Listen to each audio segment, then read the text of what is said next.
Boah Leute, was mache ich hier? Mit einem sächsischen Auto und 2 albanischen Lehrern irgendeinen Kapuff in Kosovo. Das kannst du niemandem erzählen. Wie wir in dieser Situation gelandet sind, das seht ihr in diesem Video. Aber hier erstmal die ersten Tage in Albanien. Viel Spaß! Heute geht's in die Berge von Albanien. Yes, da freuen wir uns drauf. Ja, stehen jetzt 1000 Höhenmeter heute an. Also eine ziemlich knackige Tour. Aber schaffen wir. Damit wir morgen um 9 eine Fähre nutzen können über einen albanischen Fjord. Das haben wir jetzt ganz zufällig entdeckt und boah, das ist, glaube ich, ziemlich cool. Ja, da freue ich mich mega. Ja, und dann steht bei uns vielleicht ein Projekt an.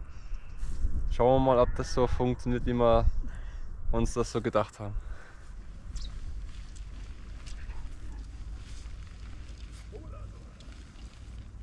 Alter, hör auf, ey.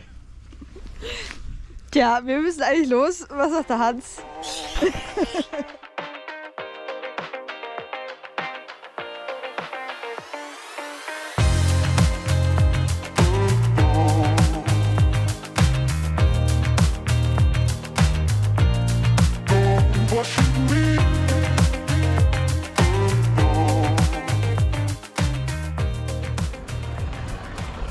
Uns hat man ja gewarnt vor Hunden, vor den aggressiven Hunden in Albanien. Aber die mit so einer Plakette im Ohr, die scheinen wohl alle geimpft zu sein. Ja, bisher hat man keine gefährliche Situation mit Hunden. Und ich glaube, der riecht unsere Wurst.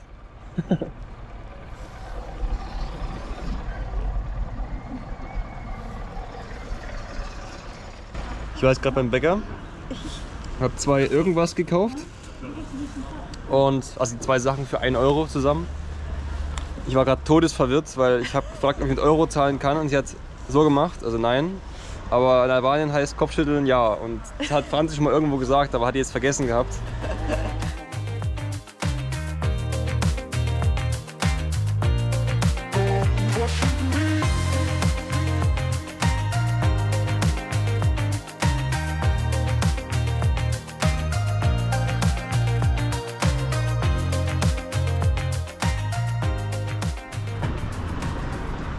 Kohle ist am Start. Ich finde es auch immer schön, die Währung in anderen Ländern zu sehen.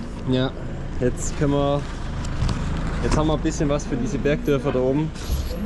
Müsste hoffentlich reichen. Mir hat hier gerade beim Bäcker der Pfarrer empfohlen, so ein Maisbrot zu kaufen.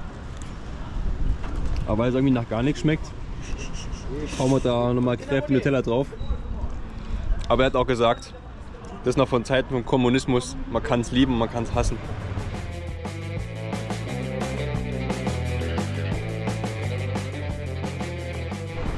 Es ist gerade brutal. Ich bin gerade um die Kurve gefahren und einfach stehen geblieben, mit Schwung. Wir kamen aus der Abfahrt und innerhalb von ein paar Sekunden sind wir stehen geblieben, weil der Gegenwind so stark ist. Alter Schwede, was machen wir hier? Der Wind ist so stark, wir kommen nicht voran. Dass die Kappe nach hinten zeigt, verdeutlicht den Ernst der Lage. Boah! Hol zu!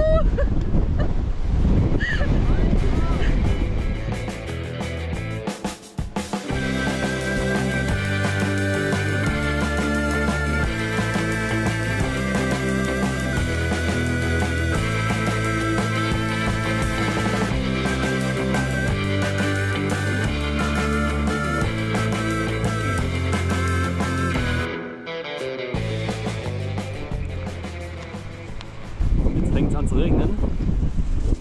Deswegen suchen wir hier an der Hütte einen Unterschlupf. Wind ist die eine Sache, damit kommen wir gut klar. Meistens. Aber ja, bei 5, 6 Grad und noch Regen zu haben, ist halt eklig. Dann machen wir erstmal Mittagspause. Jetzt haben wir uns gerade ein paar Brötchen reingezwirbelt. In Ruhe gegessen. Aber es regnet ein bisschen mehr jetzt. Keine Ahnung, was wir jetzt machen. Was sagst denn du? Ja, Regensachen auspacken, dann hört sie wieder auf. Stimmt. Sobald wir nämlich unsere Regenjacken anziehen, hört es meistens wieder auf. Mhm. Das ist ein guter Trick. Müsst ihr auch mal ausprobieren. Wetterbericht sagt 2-3 Grad und es soll weiter regnen. Also machen wir weiter. Ganz schön kalt. Ja. Bei gutem Wetter kann jeder. Endlich mal ein bisschen Regen. Sag jetzt so cool in die Kamera, aber eigentlich kotzt mich an. Also Schnee wäre mir jetzt lieber, weil so Gegenwind, Kälte und Regen ist so die böseste Kombi, finde ich, oder? Ja, voll.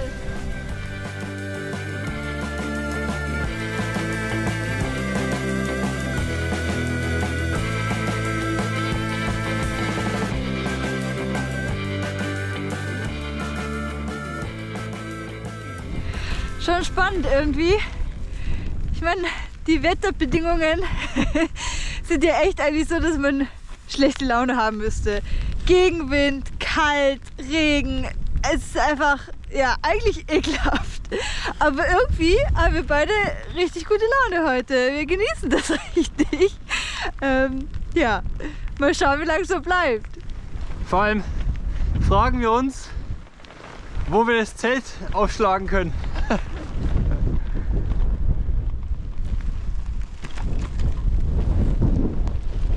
Da hinten in der Ferne ist die Staumauer, wo wir heute hin müssen.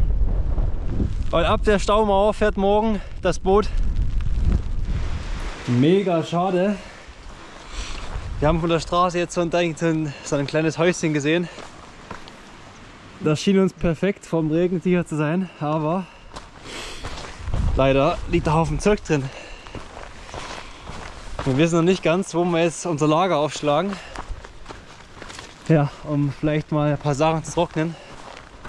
So ein verlassenes Häuschen wäre halt perfekt. Kann man in Ruhe kochen und so weiter. Alles ein bisschen trocknen. Weil es regnet ziemlich stark und es ist halt kalt. Die Nacht soll es auch nicht aufhören mit Regnen. Ja. Mal gucken, ob wir noch Glück haben.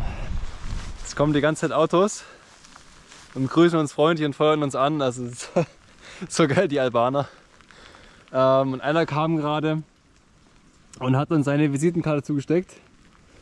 Und ja, 5 Euro Hotel Camping haben wir nach dem Preis gefragt und er sagt 5 Euro pro Person. Sagt man gerade nicht nein. So ein verlassenes Hütchen findet man gerade nicht mehr. Ja, irgendwas wäre geil, wo man irgendwas trocknen könnte. Wäre schon eine coole Sache, oder? Schauen wir mal. Ja. Das da oben hier ist die Brücke, wo wir gerade drüber gefahren sind. Die hat hier quasi ein Haus ohne die Brücke hingebaut. Und jetzt gibt es für uns Raki. Wow. Traditionelle Albaner Raki. Okay. Und ein schönes Feuerchen. Oh, herrlich. Thank you. Gusur, albanisch Gusur. Kosovo. Prost, Prost. Italia, Tschetschen.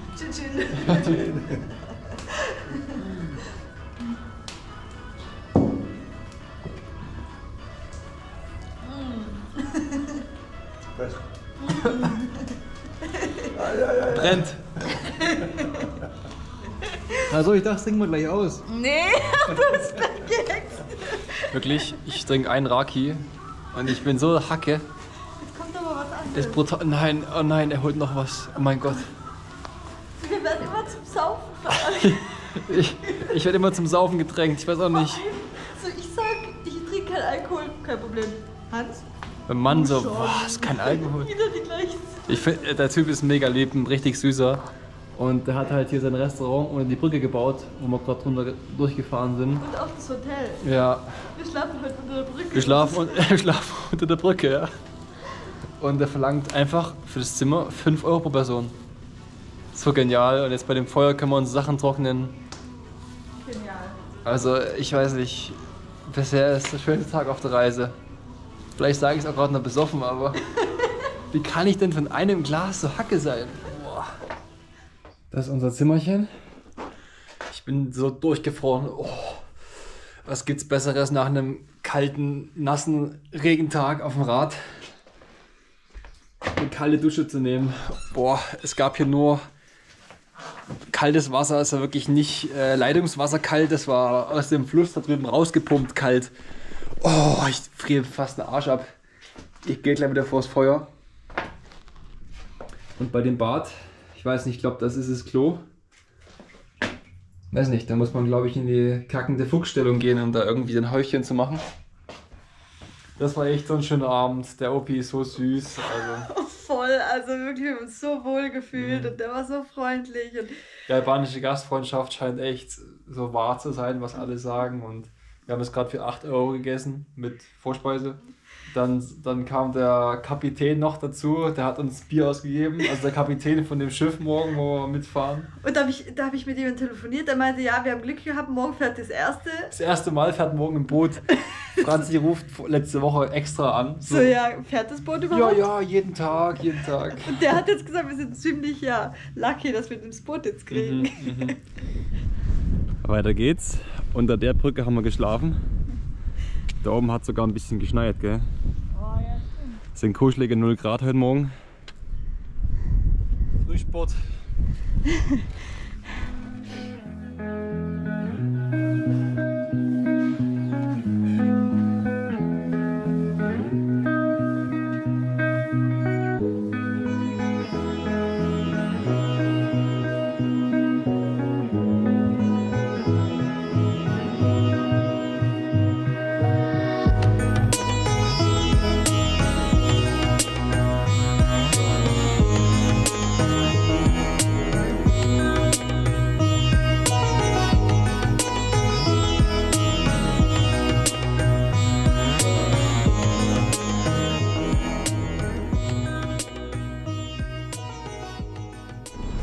Hier seht ihr das Timelapse, was wir gerade eingeblendet haben oder einblenden werden. Franzi sieht aus wie ein Eskimo. Es ist windig und kalt, aber total schön die Landschaft hier. Irre. Und die Welt ist so klein. Da ist noch ein Sachse, den wir hier getroffen haben. Der ist hier mit der Karre und Dachzelt unterwegs. Hier beim Kapitän geht gerade ein bisschen der Stift. Ja, ist die erste Fahrt in dem Jahr, ist alles hier weg und der See ist eigentlich normalerweise höher. Es liegt da ein Boot im Weg, da oben sind Riesensteine, wo sie alle wegräumen müssen. Ja, wie ihr seht, bröckelt auch der Weg da weg, also der kam von unserem Sachsenfreund hier, der wird schon gut durchkommen, aber die Leihautos, die knicken da alle weg. Boah, das sind echt sehr organisierte Albaner. Jetzt wissen wir auch, wieso hier 10 Leute auf dem Schiff arbeiten. Also egal, wie albern wir sind, die sind Albaner.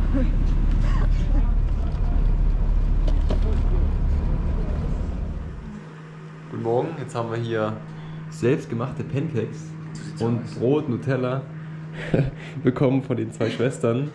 Vielen, thank you very much for it. Ja, und jetzt kommt gleich die Lehrerin von der Schule. Müssen wir mal gucken, was da gleich passiert. Moment mal, wo sind wir eigentlich da wieder gelandet? Für das, was an diesem Tag passiert ist, müssen wir ein bisschen mehr ausholen. Wir sind jetzt hier im albanischen Bergdorf Duschai und es hat einen speziellen Grund, warum wir hier sind. Ich versuche mich kurz zu fassen. Ich bin der Physio, ich habe eine Patientin, ihre gute Freundin ist eine Klosterschwester, mehrere Jahrzehnte gewesen in Albanien. Und was diese Frau geleistet hat, ist unglaublich, oder diese Frauen in diesem Orden. Ja, nur ein paar Beispiele zu nennen. Wirklich so viele Kinder gerettet vom Tod, weil Blutsrache immer noch ein Thema ist in Albanien. Kinder können nicht zur Schule gehen, weil sie sich keine Schulbücher leisten können. Sie haben mir mitgeholfen, dass die Leute ja nicht verhungern, haben auch Brot während des Kosovo-Kriegs rübergereicht. Und also da könnte ich jetzt wirklich lange erzählen. Und ja, jetzt sind wir hier auch in einem Franziskanerorden und wollen soziales Projekt durchführen. Es geht um Schule und Schuhe. Wie passen die 2 Dinge zusammen? Die Kinder, die hier in den Bergen leben, haben immer so einen riesen Weg zur Schule zu laufen und die Schuhe gehen so schnell kaputt. Es klingt so banal und primitiv, aber es ist wirklich hier das größte Problem, haben die uns gerade mitgeteilt. Die können sich keine Schuhe leisten. Und die zweite Sache ist, dass sie sich keine Schulbücher leisten können. die Schulen hier sind zwar gratis, aber die Eltern können sich einfach keine Schulbücher leisten für die Kinder. Das heißt, es ist wirklich abhängig, ob die Kinder Zugang zur Bildung haben, ob sie sich diese Schulbücher leisten können. Und das ist krass, weil wir sind ja in Europa. Das denkt man überhaupt nicht, dass es so ist. Und wir werden uns morgen nochmal mit dem Lehrer treffen, der uns das alles nochmal genauer schildert, dass wir auch ja, genau die Familien erreichen können, die da Hilfe brauchen. Eine Lehrerin hat uns dann in der Schule herumgeführt. Aber wie erreicht man jetzt die betroffenen oder armen Familien? Eigentlich wollten wir Spenden für Schulbücher sammeln.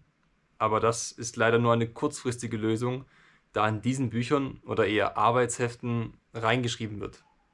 Das würde bedeuten, dass unsere Spenden höchstens für 1-2 Jahre reichen würden und praktisch nichts bewirken. Wir haben uns dann gefragt, warum es nicht möglich sei, einfach die Seiten der Schulbücher zu kopieren, um es dann den Familien zur Verfügung zu stellen.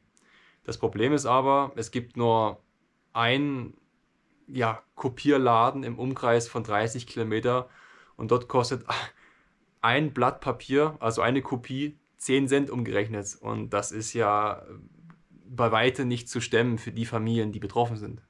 Aber dann kamen wir auf eine ganz andere Idee. Aber seht selbst. Die Situation ist ein bisschen verrückt jetzt. Wir fahren jetzt mit dem Auto vom Ronny in Kosovo mit 2 Lehrern von der Schule, wo wir gerade waren. Und ja, kaufen jetzt oder wollen im Kosovo einen Drucker kaufen. Vielleicht noch einen PC. Mal gucken, was da überhaupt gibt, weil die nächste Stadt in Albanien ist ewig weit weg. Also 8 Stunden Fahrzeit hin und zurück, das geht gar nicht. Und ja, morgen ist Karfreitag, da hat alles zu und dann ist Wochenende. Und es bleibt heute nur noch heute und entwickelt sich gerade hier was, also krass. Also sind wir aufgebrochen, um im Kosovo einen Drucker zu kaufen. Aber warum eigentlich? Naja, von der Idee her, somit hätte jedes Kind die Chance, für nur einen Bruchteil eines Cents an Kopien zu kommen, um somit am Unterricht teilnehmen zu können. Aber so einfach war das Ganze nicht. Erstens, finden wir überhaupt so einen großen Drucker, der für eine ganze Schule in Frage kommt? Zweitens, wenn ja, bräuchten wir mindestens schon mal 2 Laptops, von denen aus man den Drucker bedienen kann. Drittens, wer installiert uns das alles ins Schulnetzwerk? Ja, es war ja weit und breit kein Informatiker da. Und viertens, vielleicht der wichtigste Punkt überhaupt, wir müssten die Lehrkräfte schulen. Die haben überhaupt keine Ahnung von Laptops und Drucker. Wenn da ein Druckerproblem auftaucht, was dann? Und trotz alledem sind wir losgefahren und haben das gemacht. Wir sind hier in Kosovo in irgendeiner Stadt, haben jetzt vermutlich hier was gefunden. Mal gucken, ob es da irgendeinen Drucker gibt. Wir sehen weiter. Neuer Versuch, neues Glück. Jetzt haben wir hier einen neuen Elektronikladen gefunden. Jetzt probieren wir mal, ob es da was gibt. Sieht auf jeden Fall vielversprechend aus.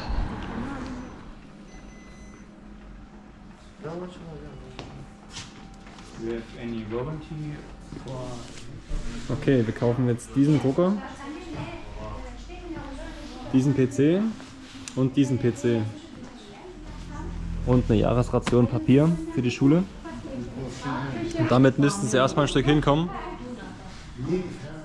Ja, sind wir ungefähr bei 1000 Euro. Bin ich sehr froh, dass wir den Laden gefunden haben. Die haben uns ein bisschen Rabatt gegeben.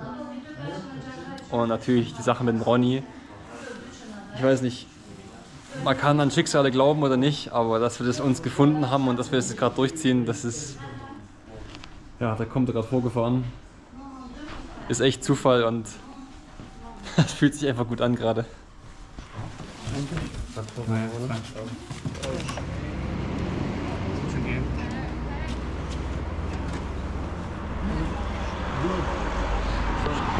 Boah Leute, was mache ich hier?